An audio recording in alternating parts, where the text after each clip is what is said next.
Hey everybody, it's Jason Blaha here, and something that gets brought up a lot, I see it in the comments, but oftentimes I've seen other figures in the fitness industry, even on YouTube, accuse me of promoting mediocrity. And they'll say that I'm promoting mediocrity because I'm not telling people or encouraging everyone in my audience to go out and be a champion powerlifter to try to break records, or go compete in bodybuilding and try to earn their natty pro card, or their pro card in non-natty bodybuilding, and all this stuff, and people are saying, oh, that's mediocrity, that's mediocrity.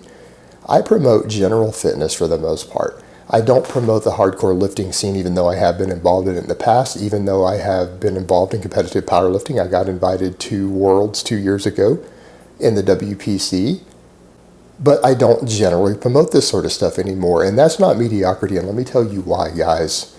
If you can reach most of the health and fitness benefits of lifting weights, and you can reach 100% of the health and fitness benefits of lifting weights by lifting weights 2 or 3 days a week with full body programs, you don't even need to be in the gym more than 30, 45 minutes, really 2 to 3 times a week, to glean 100% of the fitness and health goals of lifting weights. And that includes reducing cancer rates, reducing obesity rates, cardiovascular disease, diabetes, osteoporosis, mineral loss as you age in your bones, degeneration of your joints, those things. Those can be completely controlled with that much training every week, without any sort of fancy programming. And here's the thing, guys. The majority of the people in the Western world and the first world are obese. Not necessarily obese, but at least overweight.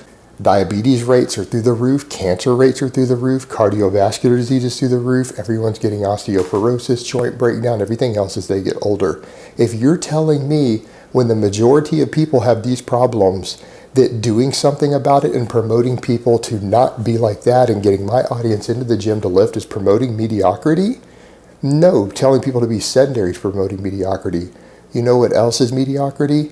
Trying to convince people who should probably have other lives and careers first, young men who have futures ahead of them that could do something with their life, to spend all of their time in the gym chasing a pipe dream that is never going to win them anything more than a trophy and maybe a damaged liver or ripped connective tissue and muscles in their body.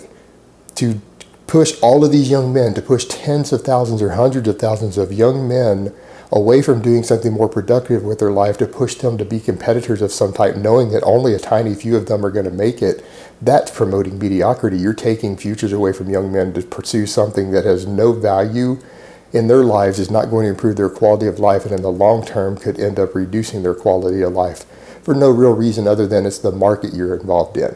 That's promoting mediocrity. Trying to get people fit and healthy, fighting cancer, fighting cardiovascular disease with exercise and diet is not mediocrity.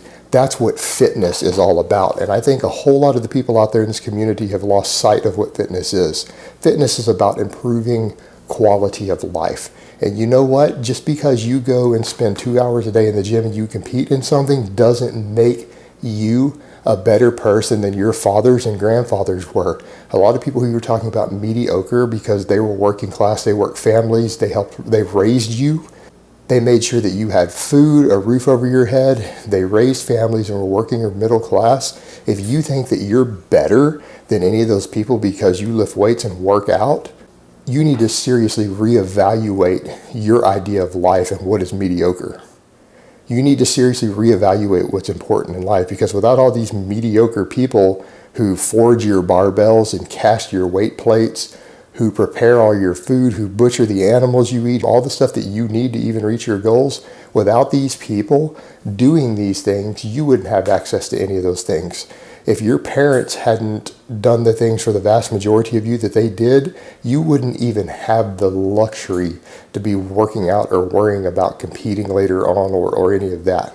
These are luxuries that we have. They're not hardcore. They don't make you a better person. You just have access to a luxury due to all the mediocre people around you who have provided these services, including oftentimes raising you. So trying to get the general population to be healthier and fitter, instead of being hardcore and destroying your body in the gym with stupid training ideas and overloading your body beyond what it can handle, is not mediocre. It is a far, far more worthwhile goal and a more noble pursuit than all this bullshit of trying to push people to compete in things. It is absolutely a more noble pursuit, and it's something that all of us should be promoting more. We have an obesity epidemic in this country, in the United States, and we have cardiovascular disease and cancer rates that are through the roof, and this stuff can be corrected with basic fitness. That's improving people's quality of life. That's saving lives. That is not mediocrity.